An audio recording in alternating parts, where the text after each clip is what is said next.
Olá, turma! Estamos aqui novamente, Professor Nelson, o canal do Professor Nelson.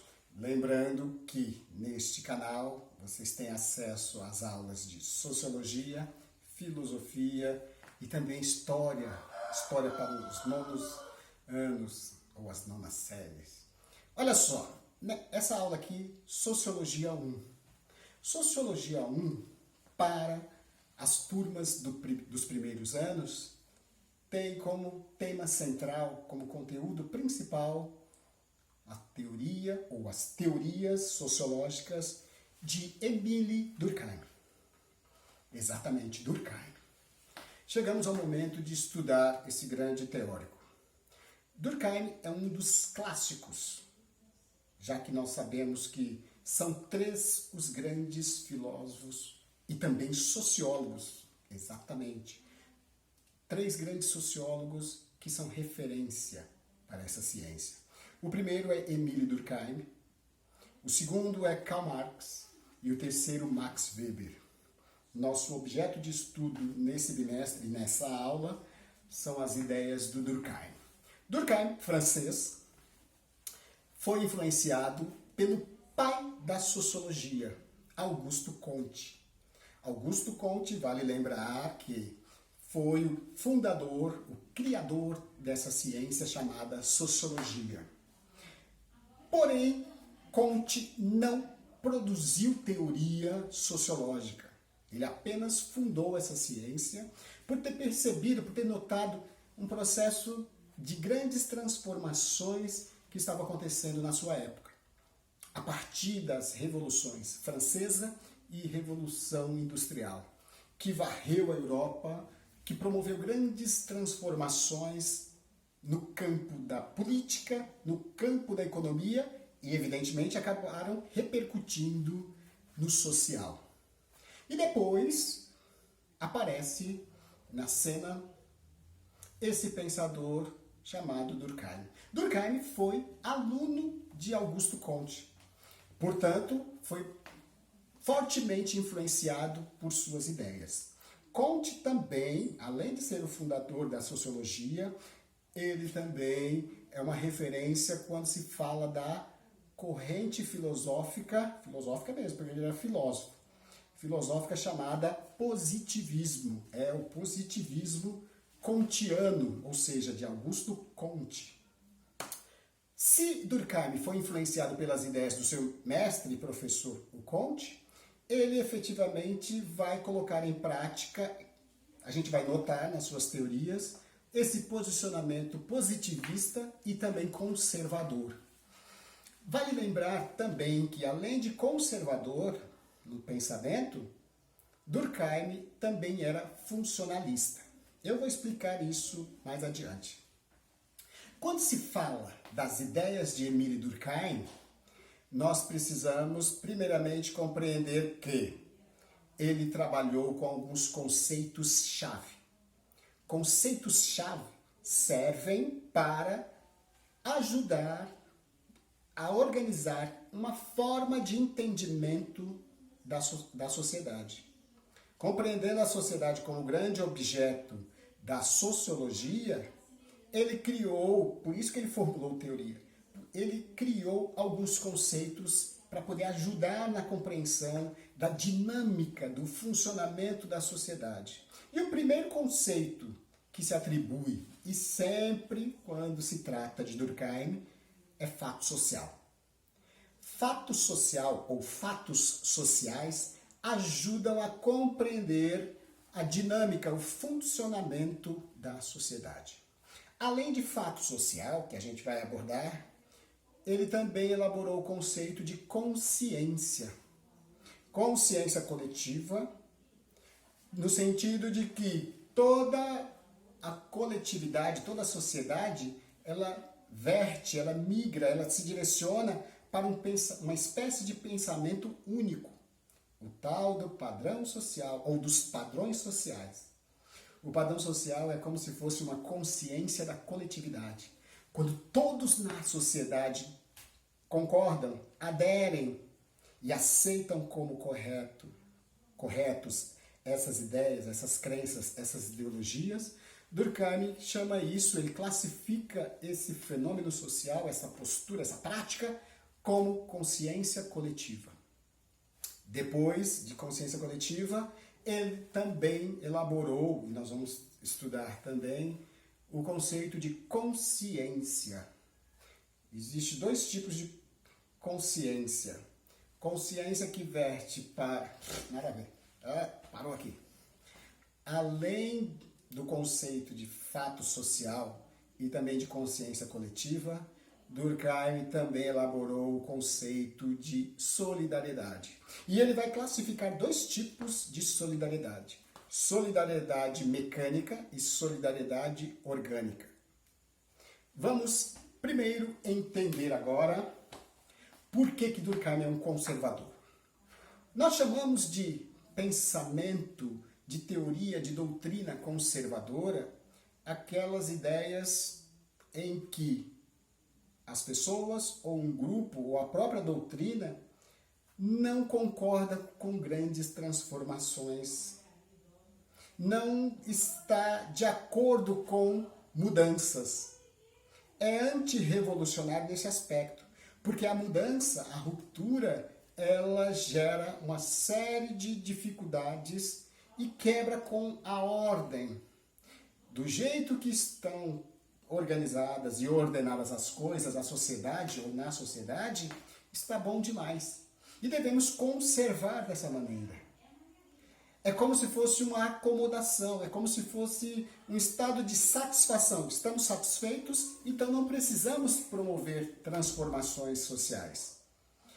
Agora imagine o seguinte, um francês que no seu território, na sua nação, passou por grandes rupturas a partir da Revolução Francesa, como é que ele poderia ser um conservador? Porque ele viu as repercussões e no primeiro momento os resultados promovidos pela Revolução Francesa não foram tão bons assim não. Só depois que foi possível colher os frutos desse processo revolucionário.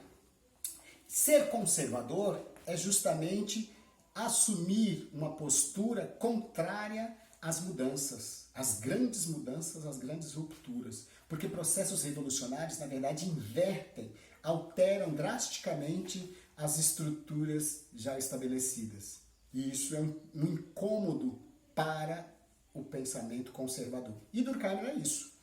Ele pensava dessa maneira. E isso fica bem claro na sua proposição e na elaboração teórica dele. Fica muito claro nesse aspecto. Portanto, ser conservador está dentro dessas características que eu apresentei. E Durkheim era um pensador conservador. Ele também é um funcionalista. A palavra, o termo funcionalista vem de função. Ao enxergar, ao olhar para a organização e a estrutura social e a maneira como a sociedade está montada, organizada, assentada e a sua dinâmica, ele enxergou que a sociedade é formada por grupos ou subgrupos. Porque o que é a sociedade? A sociedade nada mais é do que o somatório de indivíduos. E nós, pessoas, indivíduos, nós nos agrupamos em determinadas coletividades, em determinados agrupamentos, por conta de interesses. E esses grupos são chamados de instituições sociais, os grupos maiores. A família é uma instituição social, é um grupo. Ao nascermos, o primeiro grupo que a gente faz parte é o da nossa família.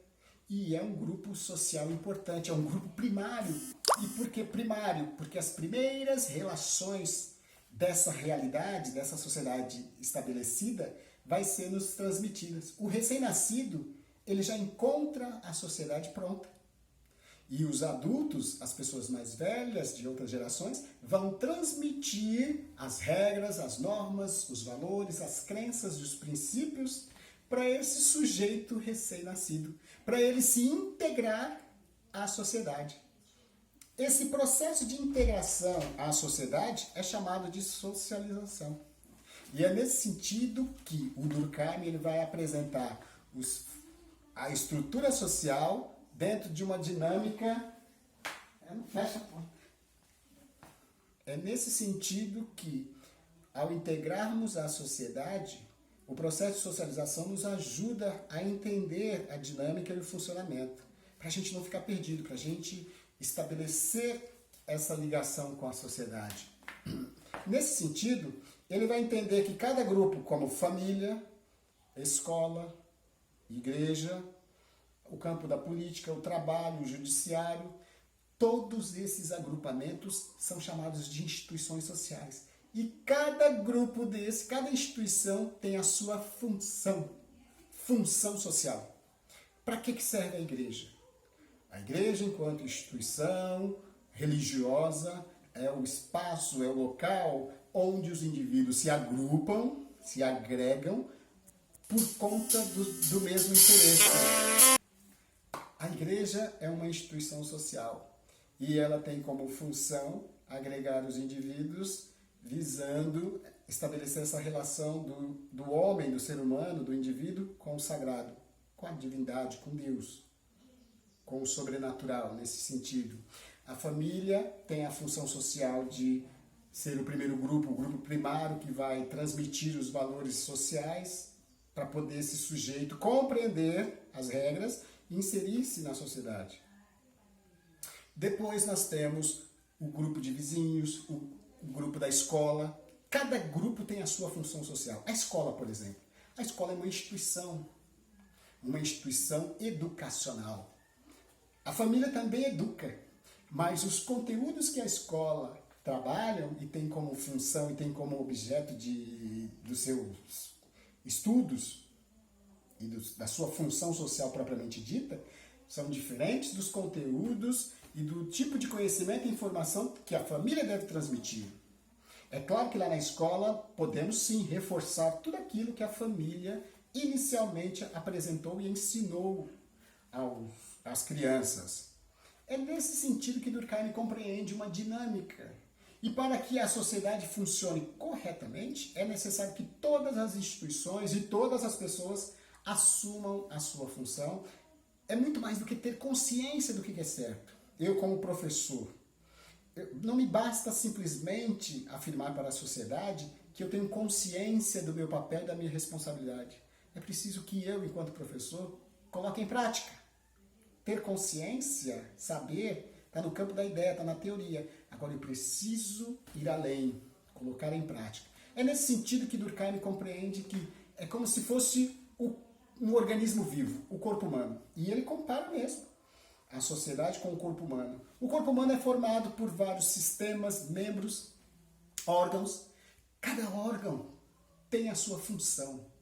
Se um órgão deixa de funcionar corretamente, ele pode comprometer o funcionamento de outros órgãos e, inclusive, em última instância, levar o organismo todo a ter um sério problema, que pode até ser a própria morte. Nesse sentido, quando ele compara a sociedade a um organismo vivo, ele está querendo dizer que existe uma dinâmica de funcionamento. Por isso ele é um funcionalista. Se todas as instituições, se todos os grupos sociais, se todos os indivíduos que compõem a sociedade, que fazem parte da sociedade, assumirem e colocar em prática a sua função, o conjunto vai funcionar corretamente. É nesse sentido que esse pensador é um pensador funcionalista. Por ora, nós vamos ficar por aqui. É só uma introdução a quem foi Durkheim, Émile Durkheim, a importância desse teórico para a sociologia. É nesse sentido que a gente vai trabalhar. Na próxima aula, vou iniciar com fatos sociais e os 3 tipos de fatos sociais elaborados por esse sociólogo importante chamado Émile Durkheim.